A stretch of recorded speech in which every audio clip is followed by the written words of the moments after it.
Assalamualaikum warahmatullahi wabarakatuh, teman-teman sekalian, apa kabar? Kembali lagi di channel Dandi Wardana. Kesempatan kali ini kita kembali akan berbagi informasi, tentunya informasi yang bermanfaat. Pada bahasan kali ini kita akan membahas tentang BPJS Kesehatan, yang mana kemudian ada informasi yang saya pikir ini cukup penting bagi kita untuk kemudian kita ketahui. Yang akan kita bahas yaitu tentang isu yang sekarang sedang beredar di BPJS Kesehatan bahwa akan ada perubahan dari BPJS Kesehatan ini. Yang tadinya BPJS Kesehatan kemudian ada pada tingkatan kelas 1, 2, dan 3 atau fasilitas kesehatan 1, 2, dan 3. Sekarang setelah agenda ataupun setelah pembahasan rapat dari BPJS Kesehatan, adanya perubahan dari BPJS berkelas menjadi BPJS dengan standarisasi. Maksudnya dengan standarisasi adalah BPJS ini kemudian tidak lagi berkelas, ya, tidak lagi memiliki kelas, semuanya sama rata. Nah, bagaimana kemudian penjelasannya? Simak terus videonya.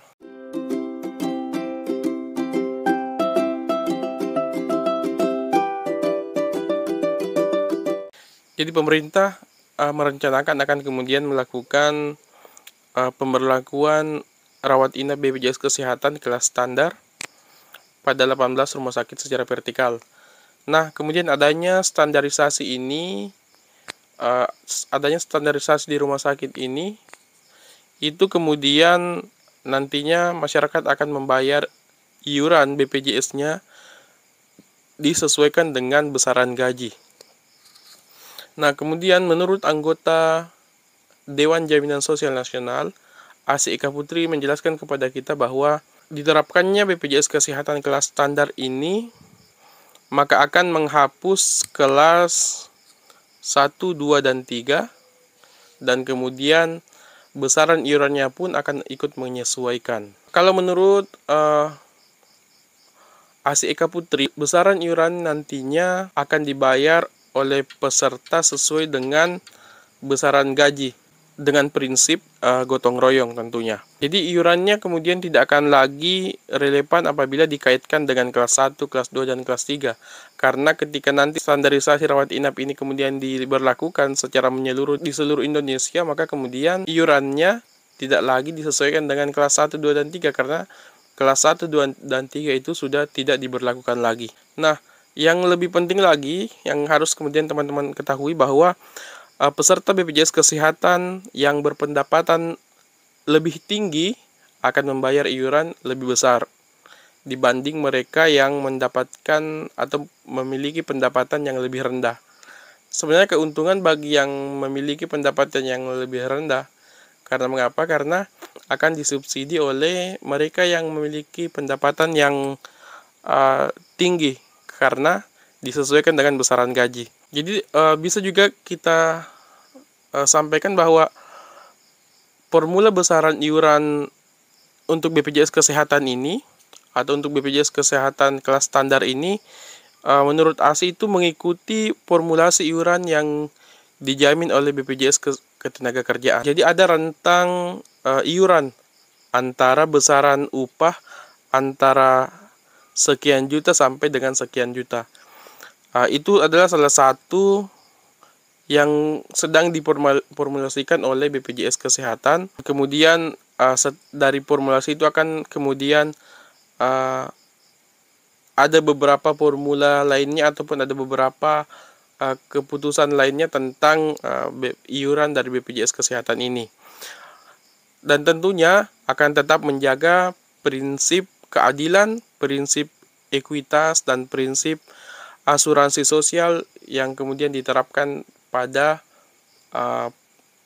iuran BPJS Kesehatan yang baru nantinya ini. Nah, meskipun menurut informasi dari anggota Dewan Jaminan Sosial Nasional ini, Mbak Asy mengatakan bahwa meskipun besaran pendapatan atau besaran iuran BPJS Kesehatan mereka yang berpenghasilan rendah dan penghasilan tinggi itu berbeda, tetapi pada fasilitas kesehatan rawat inap yang didapatkan tetap sama.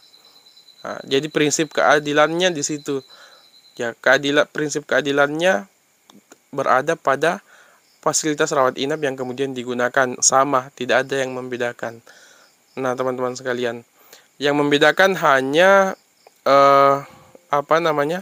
Yang membedakan hanya iuran saja yang disesuaikan dengan besaran gaji. Sempat juga beredar sebelumnya bahwa iuran BPJS Kesehatan yang terbaru adalah 75.000 untuk peserta yang non PBI. Akan tetapi teman-teman sekalian, hal tersebut sudah dibantah bahwa itu belum ada keputusan sampai saat ini. Jadi ASI juga mengatakan bahwa jika sebelumnya kelas rawat inap BPJS Kesehatan bertingkat-tingkat, ke depan tidak akan lagi berlaku seperti itu. Jadi tidak akan ada lagi kelas-kelas untuk BPJS nantinya, tetapi pelayanannya tetap sama. Manfaat dari diberlakukannya kelas standarisasi rawat inap ini nantinya adalah yaitu dengan menggunakan satu kriteria atau satu standar baku untuk seluruh peserta jaminan kesehatan nasional. Jadi itu yang lebih penting teman-teman sekalian. Tetapi yang perlu teman-teman ketahui bahwa meskipun informasi ini sudah beredar di masyarakat, tetapi perubahan dari aturan BPJS ini masih diuji cobakan untuk rumah sakit pemerintah. Jadi nanti setelah rumah sakit pemerintah ini berhasil, maka akan diusahakan untuk kemudian diberlakukan juga untuk seluruh rumah sakit yang ada di Indonesia. Saya pikir itu teman-teman sekalian informasi yang bisa saya sampaikan, mudah-mudahan bermanfaat. Semoga melalui informasi ini kita mendapatkan informasi yang cukup jelas tentang perubahan dari BPJS Kesehatan ini. Ingat bahwa informasi ini sifatnya masih dalam bahasan dari BPJS Kesehatan yang kemudian terus dilakukan dan belum finalisasi. Jadi ketika teman-teman mendapatkan informasi di luar tentang hal ini hanya sebuah gambaran, ini hanya sebuah informasi yang sedang diformulasikan atau sedang dirancang oleh BPJS Kesehatan dan kemungkinan besar akan diterapkan ke seluruh rumah sakit yang ada di Indonesia. Terima kasih atas kesempatannya, semoga bermanfaat. Assalamualaikum warahmatullahi wabarakatuh.